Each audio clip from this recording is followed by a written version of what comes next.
Awesome quote. So let's jump right into a little Josh Jacobs talk. We'll just tie it in with Jordan Love and wrap this segment up. I thought this play was awesome, hearing Tom Brady on the call here. And it was this run, this image that Tim's got up right here, right, is the audio we're playing, okay? This run was unbelievable. Look at the Bears defenders. 4 Bears defenders that Josh Jacobs literally just ran through, right? This is the definition of run through an MFer's face right here. Exactly. And here's how Tom Brady responded to it on the broadcast. Green Bay. Get to the outside, Jacobs. Can he get there? Swift. He breaks through. Josh Jacobs taken down by the 5 by Byard. Oh, what a special run. 30, make it 21 yards. How did he do that? Now race him to the corner, but there's 4 Bears there. There's Sweat, Johnson, Gardner Johnson, and they all come in thinking the other guy's got him, and Jacobs just splits it. Byard has to ultimately get him down. What a run by Jacobs. Oh, love it. Can we talk about that really quick? How much C.J. Gardner-Johnson got his ass cooked up and down the field yesterday? I mean, can we just – I know he had the pick or whatever, but, he got cooked all day long. It was so cool to see Josh put the exclamation point on him here towards the end. Yeah. And what's awesome on that clip, too, and you may have seen it, Emilio, I don't know. You can drop it down now, Tim. I'm going to throw a tweet up here. But what's awesome about that play, too, Emilio, you could see the one person that does get blocked. You see Josh Jacobs get hemmed up by 4 defenders, right? But if you notice downfield, right in front of Josh Jacobs, you see somebody get blocked completely out of the screen. Guess who it was? It was Josh Wiley taking a DB all the way to the water cooler, man. Mm-hmm. That one block probably is what sprung him. It's like Jacobs like, listen, I know there's 5 guys here, but you just get one of them out of the way. I'll take care of the other 4. It's just so awesome to see. As Pack Daddy tweeted out here too, explosive runs, running plays of 10 yards or more. The Packers had 4, the Bears 0. And again, they were supposed to be one of the most explosive run offenses in the league, right? I love that he tweeted that out too. He said, what happened? What happened? What happened to that running game? We were told that y'all were going to run it down our freaking throat. So Josh Jacobs, to go around the horn with that, we'll start with you, Emilio. What do you think about Josh Jacobs? And you think it's time that Madden gives him a little rating boost here? Yeah, I've been waiting for it. They haven't updated my man yet. But he's an absolute dog. I cannot believe that, again, the Raiders got rid of him, the fact that we have him. And you see on that, it was, kind of set up like a wide zone, but it was more like a, toss, get him outside. And you just have to make a decision at that point. He's looking at 3-4 guys trying to make it to the sideline. Not going to happen. Where he did beat somebody earlier in the game, first quarter, got to the sideline, got the first down. It's not there, right? Stick your foot in the ground and go. And we're lucky that he has that ability to, the willingness to put his shoulder down, and he's off to the races. We've been talking about how he's the heartbeat of the team when he gets cruising on offense. Yeah, we have Jay Love, but man, when he gets all I wanted to do that last quarter was just feed Josh Jacobs, just keep feeding him the ball. And like Matt said, you get down in the red zone, and man's going to find a way in the end zone. Just a great all-around performance. And and everybody just getting hot at the right time. Even if, we're rolling into December, everyone's starting to heat up. Everyone's starting to find their groove. Just get to it. Yeah. Jacob, anything you want to add to the Josh Jacobs talk here before we move on, man? I mean, just like you said, he is another one of those just kind of humble dudes that when he comes in, like, you just kind of understand his mentality that it's team first. He's just never selfish. He will never ever, I always think back of like in games past where they're asking like, do you want to run the rock? And he's like, give the young boys a chance kind of thing. That's just his type of mentality. To Emilio's point, the fact that we were able to steal this guy away from I don't understand how that's possible. How you let a guy like that walk away from the organization. Just real quick, last night, 20 carries, 86 yards, averaging 4.3 with a TUD, the long of 21. But it says more, I think, about just the type of player he is, that he just is so persistent. And sometimes, he's not going to be a flashy guy. I don't think he has the long, type speed that a lot of the other backs do. But as far as pound for pound for every run that guy gives, he is so aggressive, so physical. And if you need 1 yard, you're going to get it from Josh Jacobs. As long as anybody else does a little bit of something, to Clayton's point, you can have 4 guys running at him. If you block the 5th, he's probably going to get you that yard. Like, it's just, it's fun to watch, man. And I just think for whatever reason, like we talked about, Goody not getting his attention and not getting the flowers, Matt LaFleur. I don't think Josh Jacobs gets enough credit in this league for being an absolute top 3 back. I mean, I'm pretty sure that if you look at his PFF grade, he is one of the top in the league, if not the top in the league. So it's pretty impressive. I can't believe we have gotten to a point where we have this like group of grown ass men that are just awesome, dude. They're just awesome at their jobs and they're great people, which is really hard to do.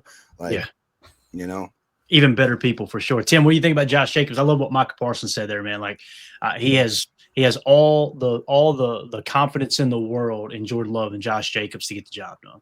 Yep, I agree 100%. And to Emilio's point, we were texting in the group chat during that drive, and it's like our defense was absolutely gassed. Before that, they were on the field for what seemed like an hour. And to be able to have a guy like Josh Jacobs that you can lean on, and maybe it's the occasional chunk run. We get the explosive there that we just went over, but it's consistent. It's 3 yards, 4 yards, 2 yards, right? You need a yard, he's going to get you a yard and a half.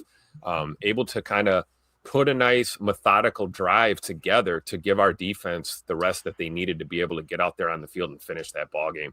I mean, you talk about how many times have you seen Josh dead to rights, in the gap, it breaks down. He finds a way to make chicken salad out of what, as we say. Prime example on that tutter he had.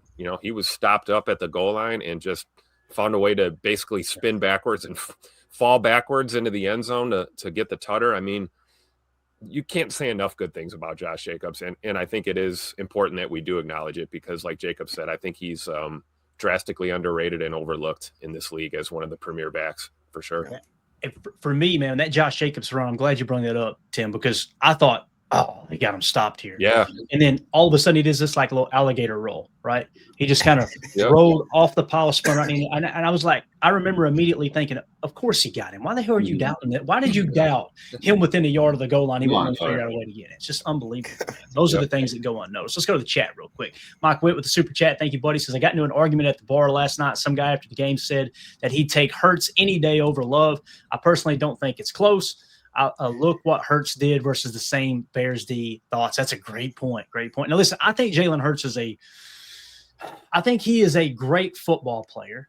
I think he's a good quarterback, a great football player. He brings some versatility in the RPR game, obviously, being able to sneak. He's a strong, tough dude. But I don't want to say I lost respect. He went down a notch in my book when he allowed that Bears defender to just come in and just pull the ball out of his hand on that tush push. That's supposed to be your bread and butter. And literally a little DB comes in and just snatches your chain. It's like, how do you let that happen? So I'm with you. If I'm starting a franchise right now, or I've even got one game to win, I'm taking J-Love over Hurts. And there's starting to be some separation there. And I know some people will go, well, Hurts has the ring. I got you. And that's what everybody's playing for. But at the same time, man, when you compare player versus player, Jordan Love, elite arm talent. We've seen it over and over again. And rings are team accomplishments, not quarterback accomplishments. Yes. Agreed. Mike Witt with the super chat. Appreciate you, buddy. Says missing that Vikings game might have been the best thing to happen for 8. Seems like he has got some fresh legs the last 2 weeks. And again, it goes back to what we talked about with Matt LaFleur, just playing the right tune every week. All right, let's hold that guy out a little bit more. Let's get him some reps and just kind of it's a great talent that coaches have to have. It's the ability to be able to kind of massage that whole roster and just kind of get it in a spot where it's okay. Yeah, we'll give him more reps this week. This guy less. Let's rest him up, and just managing the reps is, I think, absolutely huge. So, and that one run for Josh when he chopped it down, the D tackle got inside right away. He chopped it down right off the jump. Give him a second, take a split second, get north, gets 7-8 yards. In that earlier in that drive, 10-yard gain just to start it off. It's like, man, give him the ball, let him fall forward, Matt. Let's just get to it. I think we ended up running the ball more than we threw anyway. So Matt staying even there again as well. I'm glad you brought that up because that's another thing I think people don't talk about enough with Josh Jacobs is how patient of a runner he is. That in traffic, things can break down. There's no panic. There's no overly aggressive sense of urgency. Is just this calm in the face of pressure, and he's able to turn, minimal gains into, potential explosives, or at least help us move the sticks. And it's just really, really cool part of his game to see him back there. Tim, he reminds me of Le'Veon Bell. Yeah. If you remember, like the way that, I mean, not as much because Le'Veon Bell used to literally like put his hand on the back of the offensive lineman and just wait until there was a seam. But like he's similar where he just sits there and waits for the holes to open up, and then he just absolutely knows how to exploit them. It's pretty cool. Yeah, that's great. Nick McSwain in the chat says, how did the narrative that Parsons is a bad locker room guy start? Jerry Jones seems like he is the opposite. So the way I understood it was he used to have a podcast, right? He used to do a podcast. And on that podcast, he would be brutally honest. Now, he never threw his teammates under the bus, but he would say, individually, but he'd say, we got to do this better. We got to do that better. And, off a loss, every fan base has their high-strung fans that are going to try to find something negative every single game, whether it's a win, lose, or, win, loss, or tie. And that's the way that narrative got created, in my opinion, from the outside looking in. Now, again, well, what's he doing a podcast for in season? Great question. I'll tell you why. Because of the culture that Dallas creates. Jerry Jones, let's just create a buzz. Let's get in the news. All publicity is good publicity, right? That's their whole mantra down there. And that trickles down throughout the organization. With the Packers, you don't have that, right? And on top of that, people were thinking, oh, Micah's going to hate it in Green Bay because it's a small town. They don't know he grew up in Harrisburg, Pennsylvania, which is just a town a lot like Green Bay. And it's cold. People, he ain't going to be able to play in the cold because he's playing down and down. No, he grew up in Pennsylvania. Cold-ass Pennsylvania is where he grew up. Played his college ball at Penn State. I mean, they played some cold games. So I think that's where it got started, Nick. And the fact that he was doing a podcast, you do got to put a little blame on him. Like it wasn't all about ball. But again, man, you get a young player, 21, 22 years old, come in the league, right? And they're arguably the best at what they do. And he was in college. He was an excellent player, very versatile player, 4.3, 40 speed type guy. And then you give him a ton of money, first round status, and put him in a culture of the Dallas Cowboys where everything is Jerry Jones, me, everybody look at me. Let's make everything flashy. They said that the players were working out in the locker room down there, and there would be people walking by a glass window watching them work out. And they were fans and just people that the Cowboys allowed them to pay to walk through the facility while they're in there working out. What's that say to the players, right? It's not about putting it. The Packers catch a lot of heat for being so secretive, right? It's totally opposite from what Dallas does, which they just want all the publicity. So hopefully that answers your question, Nick. Again, that's my opinion on it. I think that's what's going on there. But yeah, and then one last one, and we're running behind already. Jazambi, been a member for 11 months. Musgrave's catch, too bad it was called incomplete. Musgrave has taken huge strides. Mm-hmm. I completely agree with that. So, all right, if you guys are watching that video back later, let us know what you think about Josh Jacobs, all right? And obviously what Micah Parsons said. I think Josh Jacobs is only going to get better as the season goes along. We want to hear from you guys in the comments. Let us know what you think. Make sure you hit like, subscribe, and click the bell icon so you're notified when we go live here in the future. Like tonight when we go live as we unveil the PFF grades, talk about which players really stood out in this win over the Bears. So that's going to do it for hour one. For those of you listening on the pod, we will see you on the other side for hour two, where we're going to dive into Christian Watson dominating here recently. We're going to talk about the defense starting and finishing strong. And, of course, we got to cover the bad officiating, which is being talked about all across social media. So we'll see you on the other side for hour two. We appreciate y'all. For those of you listening on the pod, welcome into hour two. Jacob's wishing he'd never said that.